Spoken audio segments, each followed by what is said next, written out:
Non mais sérieux, est-ce que vous connaissez une personne dans votre entourage qui est fan d'Arthur et les Minimoys?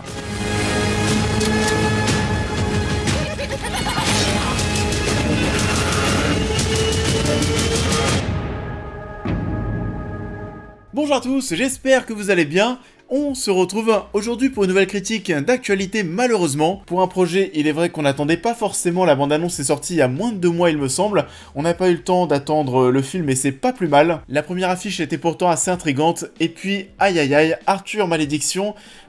ouais, on en parle. Arthur Malédiction est réalisé par Barthélemy Grossman et est un produit dérivé de la trilogie Arthur et les Minimoys. Alex est un fan des films Arthur et les Minimoys depuis qu'il est enfant. Pour son anniversaire, ses amis vont lui faire la surprise de l'emmener dans la maison abandonnée où le film a été tourné. Mais à ce moment-là, aucun d'eux ne se doute qu'il se dirige vers un piège mortel. Et alors, du coup, dans un premier temps, waouh, d'où sort ce projet? Mais alors, vraiment, d'où ça sort? Ça a été tourné en cachette et bordel, ce truc, fallait mieux le laisser enterrer sous terre, mais très très loin. Enterré, justement, avec les Minimoys. Comme je le disais, c'est vrai qu'au début... c'était curieux, tu vois cette affiche, c'est quand même assez intriguant, puis quand on a vu la bande-annonce, on s'est dit assez rapidement que ça allait être naze.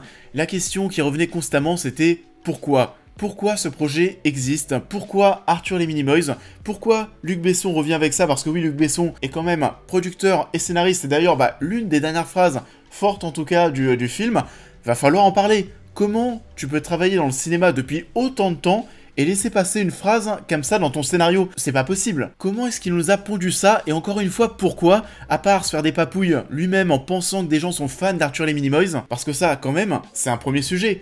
Qui est fan? Est-ce que vous avez... je pense qu'on a le même âge. On a quoi, aller entre 20 et 30 ans? Qui est fan d'Arthur et les Minimoys? Qui a grandi avec ces films et qui en est encore fan aujourd'hui? Il y a des trucs pas ouf, je le confesse, que j'ai vu quand j'étais jeune, dont je suis quand même aujourd'hui assez fan, que j'aime bien encore, du style High School Musical. Mais High School Musical, il y a des fans, je suis désolé. Arthur et les Minimoys, il n'y a aucun fan. Mais vraiment, faut en parler. Pourquoi faire revenir cette licence autant d'années après? C'est mort, c'est enterré, et le pire dans tout ça, et c'est là... le film est très gênant, mais l'un des trucs déjà le plus gênant, c'est l'ouverture du long métrage. On suit des jeunes qui grandissent avec Arthur et les Minimoys, qui, encore à leur adolescence, en sont mais ultra fans. Et ça se rejoint à tous les anniversaires, tous les ans. Du coup, pour se remater la trilogie entre potes, on parle d'adolescents. Dans le domicile, il y a des posters d'Arthur et les Minimoys. On parle d'un anniversaire, forcément, il y a des cadeaux Arthur et les Minimoys, mais tout ce qui se passe est ultra gênant. Du coup, oui, c'est vrai que le postulat de base me gêne déjà beaucoup, et tout le reste l'est aussi. La mise en scène, les acteurs, les dialogues, c'est d'une nullité incroyable. C'est presque, vous savez, un projet étudiant, pas plus. Les pauvres acteurs, tous, mais tous les jeunes, il y a d'ailleurs aussi la fille de Luc Besson qui est dans le projet, mais les pauvres, mon Dieu, quelle pitié. J'ai presque, vous savez, pas forcément envie de leur tomber dessus, parce que, qu'est-ce que vous foutez là? Pourquoi on vous donne ces dialogues? Vous pouvez rien faire de plus, mais vraiment, mes pauvres. C'est misérable comme visibilité, vous savez, ces acteurs, il y a peut-être moyen que d'ici quelques années, ils puissent se retrouver, qu'ils repensent à ce projet. Vous savez, ils vont se dire, mais comment ce film est sorti au cinéma? C'est pas possible. Ils vont pleurer en repensant à ce long métrage, mais d'où ça sort? Et en plus de ça, c'est long. Ça dure 1h27 et ça arrive à être long. 1h27, si tu retires le générique de fin, ça fait 1h20. Je vous jure, la partie horrifique arrive au bout de 50 minutes. C'est super long, à la détente, ça ne sert à rien. Un petit peu comme l'étaient d'ailleurs les films Arthur et les Minimoys. Je trouvais à chaque fois qu'Arthur mettait du temps à devenir un Minimoys. C'était long aussi, je trouvais. Je sais pas d'ailleurs ce que vous pensez de cette trilogie, mais alors personnellement, ça a jamais été ma tasse de thé.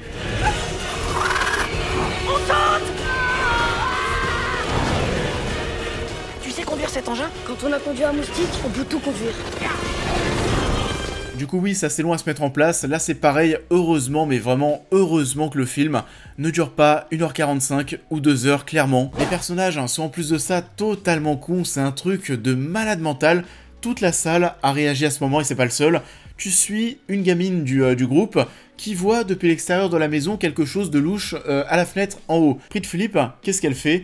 Elle va s'enfermer dans la grange qui est juste derrière elle, dans le noir complet. Tu te dis mais vraiment toute la salle a rigolé.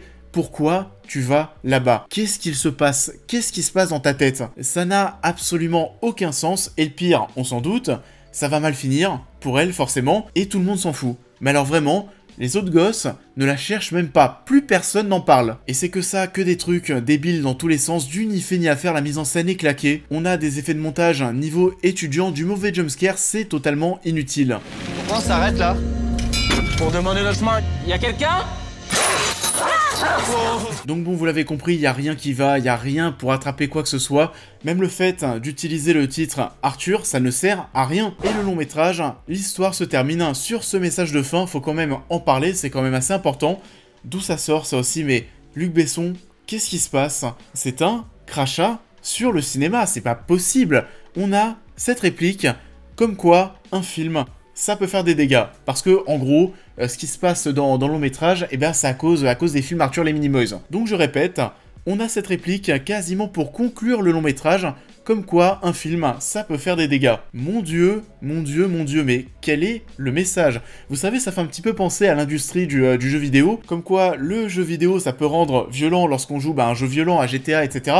Dès qu'il y a un GTA qui sort, il y a toujours le débat qui revient sur la table. Sauf que bon, la grosse différence, c'est que tous les acteurs qui viennent de l'industrie du jeu vidéo montent au créneau, défendent quand même leur secteur en disant non, le jeu vidéo ne rend pas violent. Enfin voilà, du coup vous avez compris, mais ce qui est important c'est qu'il y a toujours, vous savez, cette union entre les professionnels, les développeurs, les journalistes jeux vidéo, les joueurs aussi forcément, qui montent au créneau, qui s'unissent pour dire que non, le jeu vidéo ça rend pas violent. Là, ce que fait Luc Besson, c'est un petit peu tout l'inverse pour le cinéma. Qu'est-ce qui se passe? Le mec est scénariste, le mec travaille dans le secteur du cinéma depuis des années, le mec te pond ce truc. Mais comment ça peut passer? Je sais pas pourquoi ce projet existe, je sais pas comment est-ce qu'il est arrivé, je sais pas pourquoi est-ce qu'ils l'ont tourné en cachette, même si maintenant on commence à comprendre pourquoi est-ce qu'ils ont fait ça dans leur coin et qu'ils n'ont pas parlé si rapidement, parce que forcément on aurait posé plein de questions, on aurait eu beaucoup de craintes. On l'a caché jusqu'au bout. Je comprends aussi pourquoi, que ce soit au niveau de la com, mais aussi au niveau des projections presse, parce que bon, très peu de personnes ont vu le film en avance, et on comprend là aussi pourquoi. Qu'est-ce qui fait qu'on a ramené Arthur les Minimoys? Je ne sais pas. Qu'est-ce que c'est que cette réplique de fin? Je ne sais pas non plus, vraiment. À part dire que ce projet est du troll, je ne sais rien. Maman, je sais ce que je voudrais faire quand je serai plus grand. Qu'est-ce que tu veux faire? Je veux être un Minimoys. Ça en est tout pour cette critique, j'espère qu'elle vous aura plu comme d'habitude. Je vous invite à la liker, à la partager, à me dire en commentaire ce que vous avez pensé de l'œuvre en question, à me suivre sur l'intégralité de mes réseaux sociaux pour plus de news et réactions à l'actualité, mais aussi à devenir membre soutien si vous souhaitez soutenir mon travail, et on va se retrouver très vite sur la chaîne pour cette prochaine critique.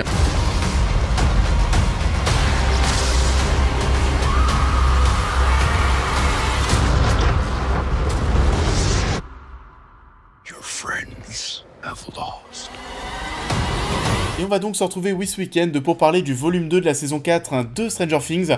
J'ai quand même bien plus confiance. On a déjà parlé de la première partie sur la chaîne, c'était très bien. On attend un final explosif, j'espère que ça sera tout aussi bien. En tout cas, je vous souhaite une très belle continuité de semaine et je vous dis à très vite.